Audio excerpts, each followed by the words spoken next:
ይሄ ነገር አዩ አልገባትም። በጣም ብዙ ገንዘብ ቢኖረን በገንዘቡ ውድ የሆኑ ነገሮችን መግዛት እንችላለን። በጣም ውድ የሆኑ ፎቅ ልንሰራበት እንችላለን። መኪና ልንገዛበት እንችላለን። ውድ የሆነ አልጋ ልንገዛበት እንችላለን። ግን በገንዘብ እንቅልፍ መግዛት እንችላለን እንዴ? በገንዘብ ፍቅርን መግዛት እንችላለን እንዴ? በገንዘብ ቆንጆ የሆነ ገላን መግዛት እንችላለን። ፍቅርን ግን መግዛት አንችልም። ፍቅርን ማግኘት አንችልም። ፍቅርን በፍቅር ብቻ ነው ማግኘት የምንችለው። አዩ የገባት አይመስለኝም። ምንድነው? አሰላሙ አለይኩም ወራህመቱላሂ ወበረካቱ። የተከበራችሁ የተወደዳችሁ ውድ ቤተሰቦቼ እንዴት ናችሁ? ሰላም ናችሁ? የሰላም ለእናንተ ይሁን። በያላችሁበት ሰላማችሁ ብዝት ይበልልኝ። ውድና የተከበራችሁ ቤተሰቦቼ በነገራችሁ ላይ አዩ የተናገረችው ነገር እውነት ነው ወይስ ውሸት ነው? ይህንን ከእናንተ ኮሜንት እጠብቃለሁ። ምንድነው የተናገረችው የሚለውን ነገር እስከ መጨረሻው ድረስ ተከታተሉኝ። ሰብስክራይብ፣ ላይክ ማድረጋችሁን አትርሱ። የእናንተን ምላሽ በጣም እፈልገዋለሁ። የተናገረችው ነገር ግን ከዛ በፊት እንደኔ ሀሳብ ይሁንልን፣ ይሳካልን፣ ይሟላልኝ፣ ገንዘብ ይኑረኝ የሚለው ሳይሆን መቅደም ያለበት ነገር ይቅደም ነው። ፍቅር ካለ ደግምላችኋለሁ በሰማይ መንገድ አለ፣ ሁሉ ነገር ሙሉ ነው የሚሆነው። ፍቅር ከሌለ ግን ገንዘቡ ቢመጣ ምንም ቢመጣ ሰላም ላይኖር ይችላል፣ ፍቅር ላይኖር ይችላል። እነዚህ ነገሮች ሰላምና ፍቅር ከሌለ ደግሞ ገንዘቡ ምንም ነገር ሊያመጣ ይችላል። ሰላምን አይገዛም፣ ፍቅርንም አይገዛም። እኔ የምናገረው ነገር እርግጠኛ ነኝ ታምኑበታላችሁ ብዬ ነው የማስበው። ምክንያቱም ከምናገረው አንጻር ደግሞ እውነት ነው ውሸት ነው የሚለውን ትረዱታላችሁ ብዬ ስለማስብ እቺ ልጅ ሄደች፣ አዩን ለማናገር ሄደች፣ አገኘቻት። ያገኘቻት እንደ ሰው ሴት ነች፣ አዩም ሴት ነች፣ እሷም ሴት ነች። እንደ ሴት በመነጋገር ታምናለች ብላ ነበር የሄደችው። ግን የአዩ ሀሳብ በሌላ ነው። ምክንያቱም ራሷን ትጠራጠራለች፣ በራሷ ኮንፊደንስ ስለሌለ። በምን? በፍቅር ዙሪያ ማለት ነው። ፍቅር ያለው ሰው በፍቅር የመጣውን ነገር አሳምኖ አስረድቶ መለያየት። በመጀመሪያ ደረጃ አልለቀቃትም። እሷ ቢለቃት ኖሮ ይሄ እጅ ማንሳት የሚለውን ነገር አቁማ በመነጋገር ታሳምናት ነበር። ልጅቷ ከአንደበቷ የወጣው ጥሩና በጣም እጅግ ማራኪ ንግግሮችን የተናገረችው። ግን አዩ የተናገረችው ነገር አለ፣ ወደ መጨረሻ ላይ ማስረዳችሁ ይሆናል። ከዛ በፊት ግን እስቲ ቪዲዮውን እንመልከት። አብራችሁ መቀጠል ትችላሉ። ይሄ ደስ ይላል። ግን አሁን እዚህ ጋር ችግሩ ምንድነው? አንቺና ሱመያ እየተግባባችሁ አይደለም።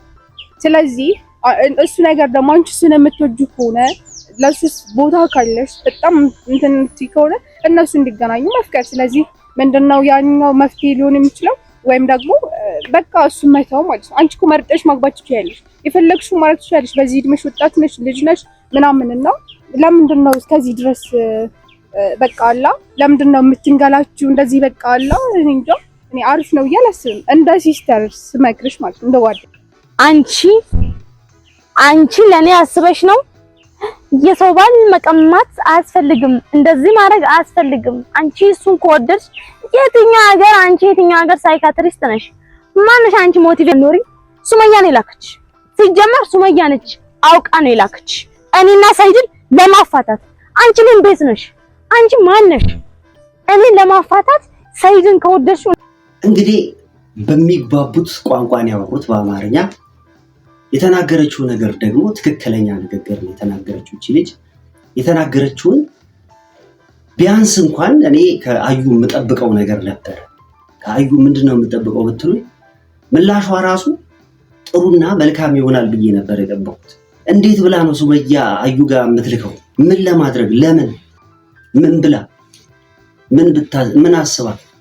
የምትፈልገውን ነገር ብታስብ ሱመያ አንቺ ጋር አማላጅ መላክም አያስፈልግም እኮ። ራሷ መጨረስ ትችላለች። ራሷ ሁሉንም ነገር መጨረስና ማስተካከል ያልፈለገችበት ምክንያት ስላለው እንጂ አንቺ ጋር ለምን ትልካለች? ሰኢድ እድል ሰጥቼሻለሁ፣ አድርግ የምትይኝን፣ ሁን የምትይኝን፣ ተናገር የምትይኝን አንቺ የተናገርሽውን ነገር እሆናለሁ ብሏት እንኳን አልተቀበለችም። አይሽ ተንኮል ብታሰብ ሌላ ነገር ብታሰብ ገና ድሮ ያኔ ነበር፣ ገና መጀመሪያ ነበር። አሁን ምን ለማድረግ አንቺ ጋር ትልካለች? ለምን ትልካለች? የጥያቄ ምልክት። ሌላው ደግሞ የትኛዋ ሳይካትሪስት ነች አለች። ማንም ሰው ቢሆን እርግጠኛ ነኝ በውስጥም ብዙ ሰው እንዳወራት ነው። ከዚህ በፊት ቪዲዮ ላይ ስትለቅ ብዙ ሰዎች አወርቷት ምላሿ የራሴ ላይፍ ነው ያለችው፣ የራሷ ነገር። ምክንያቱም እንዴ ባሌን ልታስቀማኝ፣ ባሌን ልታስወስድ በቃ የራሷ አድርጋም ደምድማለች። የተናገረችው ነገር እንግዲህ እሷን የመጣችው በንግስት ሱመያ ላይ የመጣችው እሷ ነች። የመጣችውን ነገር እንድታስተካክልም ነው፣ የተበላሸውን ነገር እንድታስተካክልም ነው እየነገረቻት የነበረው ነገር ማለት ነው። እያወራቻት የነበረው ነገር እየሆንሽ ያለሽው ነገር ምንድን ነው ብላ ነው ጥያቄ ጠየቀችው። ከመልሱ ይልቅ ግን ወደ ዱላ ነው ሄደችው። ንግግሯና አንደበቷ ጭንቅላቷ ከባድ ስለሆነ ግን አቅሟ አልቻለም። ያ ማለት በራሷ የምትጓዘው መንገድ ቆም ብላ እንድታይ ያደርጋታል ብዬ ነው ማስበው። ሌላው ደግሞ የጠየቀችው ጥያቄ እስቲ መጀመሪያ ቪዲዮን እንየው። እንዴት ወዳጅ አንቺ ለምንድን ነው የምመክሪኝ? ባላዘጋጅተሽልኛል አታሻል እንዴ? ባለቤቴን ሳይድን ከወደድሽው ወድጄዋለሁ ማለት ነው። አይ ሌላ ነገር አልፈልግም ካልሽ ደግሞ አፍሽን ዘግተሽ ኑሮሽን አኖሪ። ሱመያ ነው የላከች። ሲጀመር ሱመያ ነች አውቃ ነው የላከች እኔና ሳይድን ለማፋታት። አንቺ ምን ቤት ነሽ? አንቺ ማን ነሽ? እኔን ለማፋታት ሳይድን ከወደድሽው እንደዚህ አድርጊ የምትይኝ አንቺ ማን ነሽ እንዴ? አንቺ ሱመያ አንቺ ማን ነሽ? አዩ አይደብርሽም? እንዳንቺ የሰው ባል በዚህ ጊዜ አሁን በቲዩኒያን ሴንቸሪ በበኔ አማሪ ጉዴ ታላይቶሽ ምናምን እንዴ? አንቺ እንዴት ነው የምታስቢው? እኔ እኮ ሲስተርሊ ነው የመከርኩሽ፣ ልክ እንደ ምክር ነው። ግን ተናደርሽ ምናምን ቶሎ ብለሽ ትናደዳለሽ። ለምንድን ነው እሱን የሚቀሙብሽ ነው የሚመስልሽ? ማንም ሰው ስለሱ ሲያወራ ምንድነው ሳይድ ይነክል ምን ነው ወርቅ ምናምን አደረግሽው? ወደ እንዴት ወዳጅ አንቺ ለምንድን ነው የምመክሪኝ? ባላዘጋጅተሽልኛል። ይሄን ነበር ያልኳችሁ። አዩ በረኪና የተናገረችው ነገር እውነት ነው ወይስ ውሸት ነው የሚለው ይሄ የተናገረችው ነገር ነው። ወንድ የለም ወይ? ምነው ወንድ አለቀ ወንድ ጠፋ ወይ ስትላት አዎ አለች። ይሄ ነገር እውነት ነው? ወንድ ጠፍቷል፣ ወንድ የለም አልቋል። ሌላ ተልኮ፣ ሌላ ሐሳብ፣ ሌላ ነገር ከሌለ በስተቀር ለኔ እንደኔ በቂ ምላሽ አይደለም። እናንተስ ምንድነው የምትሉት? በተለይ ሴት እህቶቼ እናንተ ምን ትላላችሁ? ወንድ የለም እንግዲህ ካላገባው አንደኛው ወንዱ እኔ ነኝ። እንደኔ ደግሞ ብዙ አሉ። በነገራችሁ ላይ በሴትም በወንድም ማለት ነው ማግባት የሚለውን ነገር ወይም ደግሞ ትዳር ይዞ መኖር የሚለውን ነገር በመጀመሪያ በወንድ ለማግባት እንደኔ ሐሳብ ስገልጸው በዚህ ጊዜ አገባለሁ አልልም። ምክንያቱም ትዳርን አላህ ነው የሚሰጠው። እኔ ግን አስባለሁ ያንን ትዳር ሳስብ አብዛኛውን ጊዜ በተለይ የኛ ሀገር ሰዎች በተለይ ደግሞ እኛ ኢትዮጵያውያን ማለት ነው ነገሮች እስኪሞሉልን ድረስ ብዙ ጊዜ እንራመዳለን፣ ብዙ ጊዜ እንጓዛለን። ነገሮች ሞልተው ተስተካክለው ህይወታችን ተስተካክሎ የገቢ ምንጫችን ደረጃችን ተብሎ እነዛ ነገሮች ካልተሟሉ ሳያገባም ይቀራል። በወንድም ደረጃ ከሌለው ገንዘብ ከሌለው ማግባት አይችልም ማለት ነው። ስራ እያለው በቂ ገቢ ከሌለው ራሱ ማለት ነው። እንዴት ብዬ እኖራለሁ? አሁን ያለው ጄኔሬሽን እንደዛ ነው። ምክንያቱም ገንዘብ ያለው ወይም ደግሞ በደንብ ካፒታል ያለው ሰው ነው በጣም ተፈላጊ የሚሆነው። ድሃ አያገባም ማለት ነው። ድሃ ትዳር አይዘም ማለት ነው። ግን እኮ ይሄ ስህተት ነው። በመጀመሪያ ደረጃ ከምንም በላይ ከምንም በፊት የሚቀድመው ፍቅር ነው። በጣም የተደራጀ በጣም ብዙ የሆነ በጣም ረጅም የሆነ ፍቅር ካለ ገንዘቡ ይመጣል። ፍቅሩን አናስቀድምም። በአሁኑ ሰዓት ዋሽቼ ከሆነ ኮሜንት ስጡኝ። ፍቅሩ ይቀድማል አንልም። አለባበሴ ካማረ፣ መኪና ካለኝ፣ አለባበሴ ካማረ፣ ብዙ ነገሮች የማደርጋቸው ነገሮች ሰዎችን የሚስብ ከሆነ ፈላጊ ብዙ ነው የሚሆነው። ግን በዛ በተቃራኒ አለባበሴ ሳያምር እግረኛ ከሆንኩኝ በቂ ገንዘብ ከሌለኝ ማንም ዞር ብሎ ያየኝ።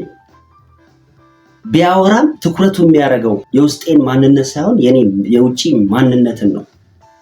ያ ደግሞ ከፍተኛ ችግር እያመጣ ነው በዚህ ሰዓት። ይሁን 2 ሚስትም ቢያገባው ወንድሜ እኩል የሆነ ፍቅር ካለ እሱ በተለይ ደግሞ ሊሰጥ ፈልጎ ነበረ። ትልቅ ብልሽት ያለው ፍቅር የሌለበት ቦታ ላይ ስለተገኘ ነው። ፍቅር ይኖር አይኖር አላውቅም። ፍቅር ቢኖር ግን በእንደዚህ አይነት መልኩ አይሆንም ብዬ ነው የማስበው። ፍቅር የሌለበት ነገር ስለሆነ ነው። ስለዚህ ከምንም በላይ የፈለገ ካፒታል ያለን ገንዘብ ቢኖረን ውድ ነገሮችን ውድ ዲያመንድ ልንገዛ እንችላለን። ውድ የሆነ አልጋ ልንገዛ እንችላለን። ውድ የሆነ ቤት ልንሰራ እንችላለን። ውድ የሆነ መኪና ልንገዛ እንችላለን። ውድ የሆነ አልጋ ገዝተን የሚገርመው ገንዘቡ እንቅልፍ አይገዛም። በጣም ቆንጆ የሆነ ሴትን በገንዘብ ገዝተን ፍቅርን ግን በገንዘብ አንገዛው። ያለንበት ይሄ ሆኗል። ምክንያቱም ከየትኛውም ቤቱኛውም አቅጣጫ ቤቱኛውም መንገድ ቤቱኛውም አካሄድ ብንሄድ ከፍቅር የሚበልጥ ነገር ምንም የለም።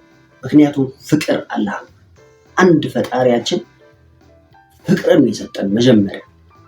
ስለዚህ ከሱ የሚበልጥ ወይም ከሱ ኃያል ነኝ የሚል ነገር እዚህ ምድር ላይ አለ ብዬ እኔ አላስብም። የእናንተን አላውቅም፣ እኔ አለ ብዬ አላስብም። ስለዚህ ሁል ጊዜ የማስቀድመው እኔ ፍቅር ነው። ላይክ እያደረጋችሁ ለአዩ በረኪና ይድረስላት። ከዛ በተለየ ግን ቡራ ከረዩ እሪ ባይ ዱላ ሁሉ ነገር ጥለን የምንሄደው ነገር ነው። ፍቅር ካለ በሰማይ መንገድ አለ።